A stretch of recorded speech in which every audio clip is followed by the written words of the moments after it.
Hey guys, Sneaky Snake here, Brothers in Arms, World of Warships, and today's video is a replay sent in by Goolash, and he's playing in his Tier 4 Japanese destroyer, the Isokaze, and he's playing some standard battle here on the map Big Race. So, if you guys want to send in more replays to us, this is our 4th installment into the community replay series. Send your replays to all caps BIAworldofwarships at gmail.com. Please send us the replay file, whether it be a video format, or if you use Aslan's mod, please send us the notepad file so we can record it on our end, and all of your post-game screenshots, and just, a brief summary, of course. And then lastly, if you want one of us, myself, Puddin, or Spider, to do the commentary, if you prefer one of us to do it, please also mention that in the file and the email as well.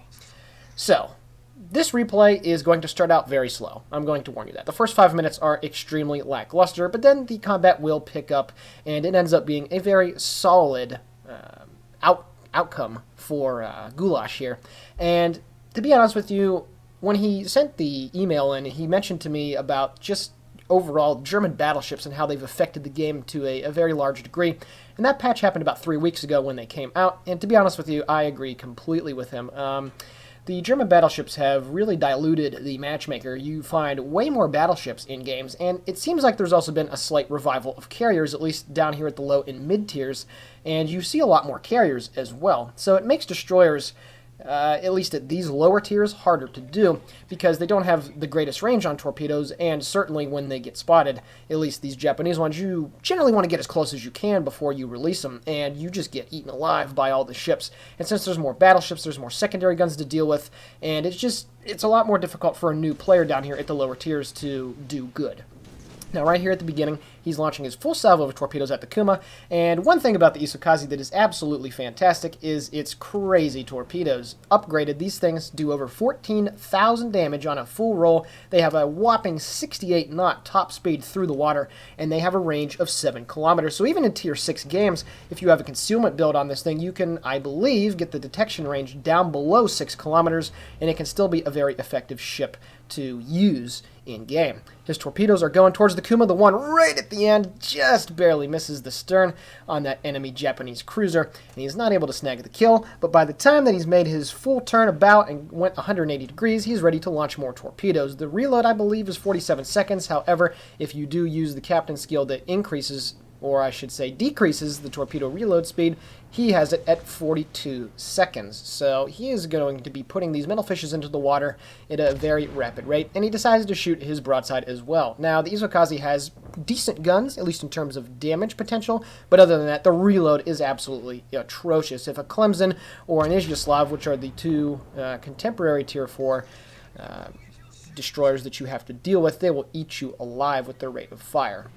Now, his second salvo of torpedoes aimed for the Kuma obviously are going to miss because it has been destroyed by the glutton of friendly ships over on his port side. Now, on the map Big Race, most of the combat occurs at 2 locations. Down in the bay, where you can see the 2 friendly Clemsons, the friendly Isokaze and the enemy Clemson and torpedo planes are right over in that cluster at Gulf 5, H5, that area over there, and then up here along the 9 and 10 line where they intersect with the A, B, and C line. And up at these islands here, you can get into really good ambush positions with your longer range torpedo boats like the Isokaze, and specifically Japanese ones for that matter. They're able to sneak up and use the islands for cover and launch those really fast fishes that move through the water at just an incredible speed. To be honest with you, this thing it's just a very good destroyer. I don't want to say OP because there are certainly those that don't know how to utilize the torpedoes, but a skilled captain that knows how to anticipate enemy maneuvers, especially from battleships, can just run riots.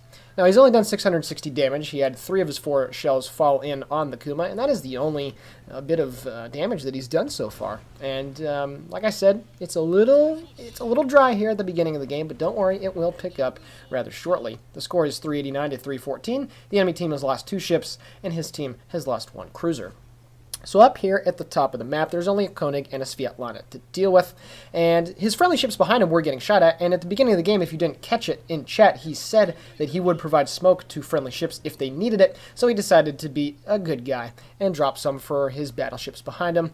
What a nice guy. You don't really see that happen too much in games. The community is certainly not as toxic as World of Tanks, but it can be. Now, unfortunately for him, the enemy Isokaze that was over there briefly spotted him at 5.9 kilometers, so that makes me think I believe this detection range is 6 kilometers on the dot. I may have said earlier that it is below 6 kilometers, but it seems to me that 6 kilometers is it. He launches a salvo of torpedoes at the enemy Koenig, and he turns away. Now, the Koenig, it just... I guess he was paying attention or something, because he actually turns into the torpedoes. I don't know if that was by design or by pure chance, but either way, those torpedoes are going to miss. And this can be somewhat frustrating down here on Japanese destroyers. You're launching torpedoes, salvo after salvo, and you're just not hitting anything, but at least you get a good rate of fire. Now, if that was, say, a Shimakaze or a Kagero, and that battleship or whatever ship you're shooting torpedoes at maneuvers, you got to wait a minute and a half, over 2 minutes for your torpedoes to come back, and it can be very frustrating. So learning that most of your torpedoes are not going to hit or even come remotely close is something you just kind of have to deal with. But again, the reload more than makes up for it. Excuse me. So at this point in the game, 3 enemy ships have been taken out, and 2 of his have. The scores are 431 to 279, as another friendly Isokaze takes out an enemy Wyoming. Now, there are quite a few battleships, a Isuzuchi, a South Carolina, and a Kaiser, that are all moving in the center of the map. Right now they're on the D and the E line, and this is actually a very interesting play. Generally, you don't want to go into the massive bay that's in the middle, that's basically surrounded on all sides by, 9 islands in the middle, 10 islands, something like that, and you just don't want to go in there. However, all these battleships are making a big push down the middle, going for their friendly base, and this could potentially be an issue.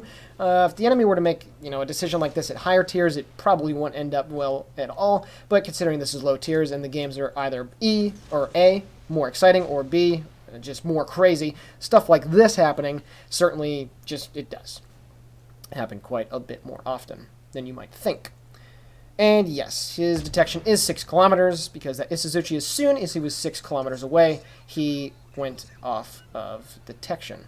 So he launched 1 salvo at the Isuzuchi and 2 salvos at the South Carolina. Unfortunately for him, his first salvo misses the Isuzuchi, but it appears that he's going to get 2 hits here on the enemy South Carolina, and he does so, puts him on 638 health. The flooding is going to get to him, and right as he shoots his turret, takes out his first enemy ship of the game, devastating strike, up to 24,076 damage, 4 shell hits, 2 torpedo hits, 2 flooding caused, and of course, the devastating strike. So a solid salvo there, and because he's silly like me, at least it appears so, he leaves a nice little smiley face in the chat. What a classy guy.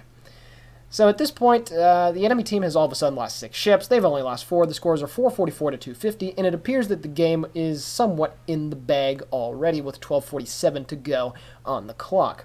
Now, a friendly Clemson has moved into the enemy cap. However, he certainly will not be living much longer, because there are plenty of other ships up there that are going to be taking shots at him, and he only has 313 health as he gets hit from the enemy Isokaze that's shooting at him.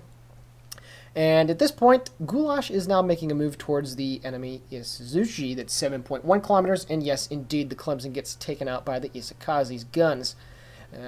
They can do good damage, especially if you're dealing with enemy destroyers that have exceptionally low health, like 2,000 and under. You can't afford to get into a gun engagement, but you still have to treat it with caution.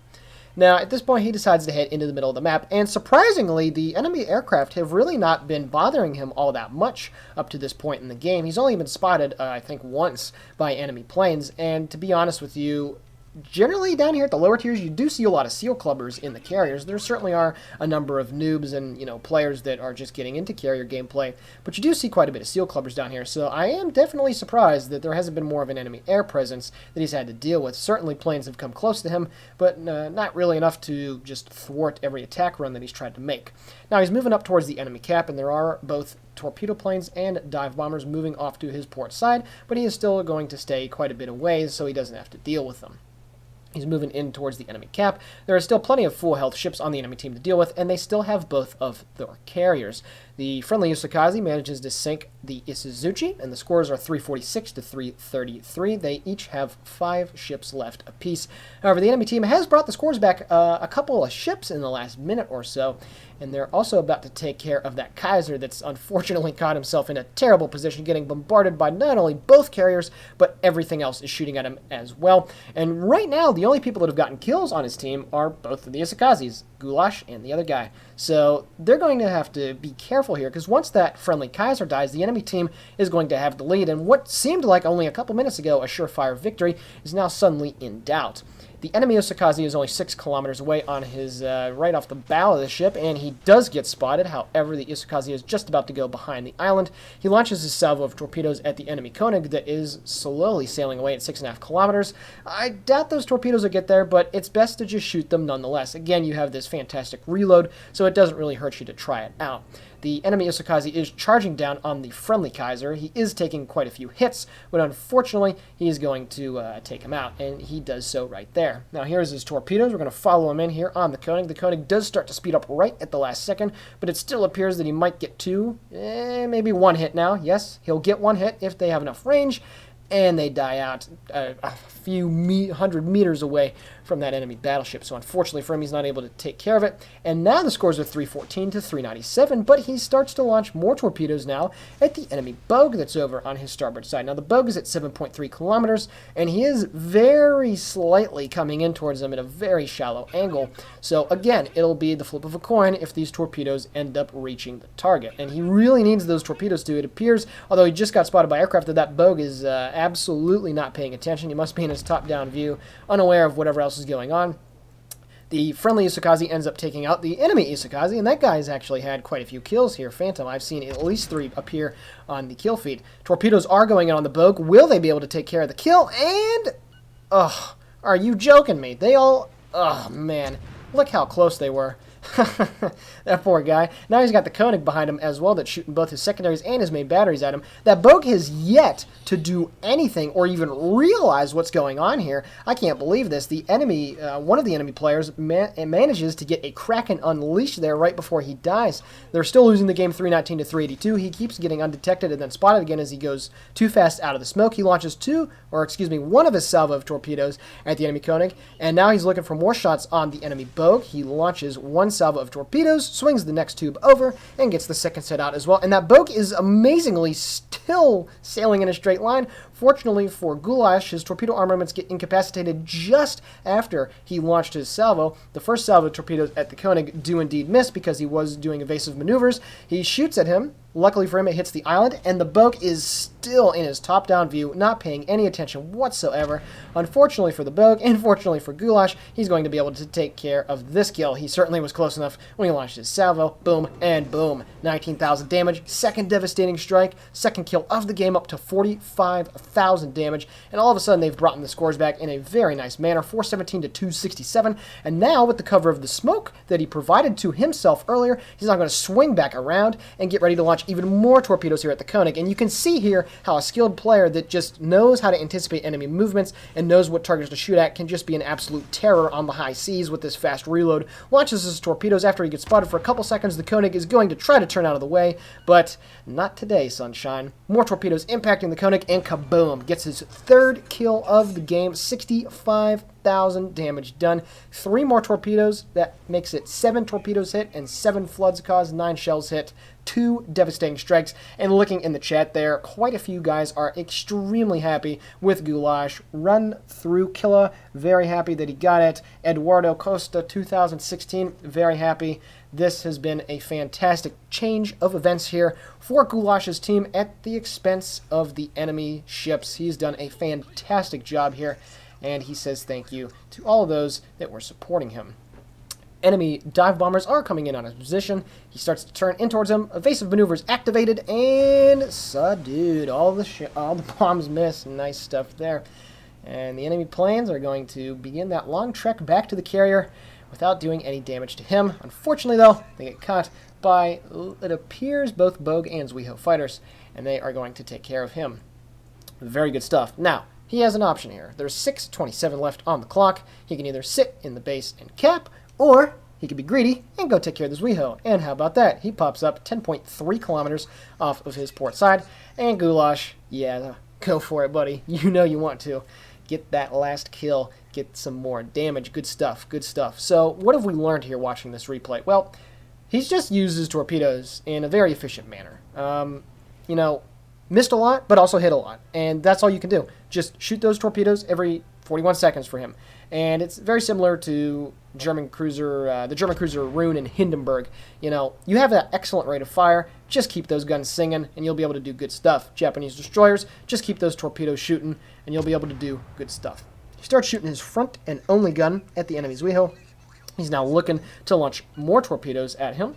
He's swinging all of his guns into play now. You see the reload on that was about 9 seconds. That's what I mean by the guns don't reload very fast on it at all. Manages to set one fire off of 2,600 damage done. The Weho is burning ferociously along the midsection and at the bow, and he's going to continue to shoot his guns at him. Might as well at this point in the game, even with the slow reload, doesn't hurt.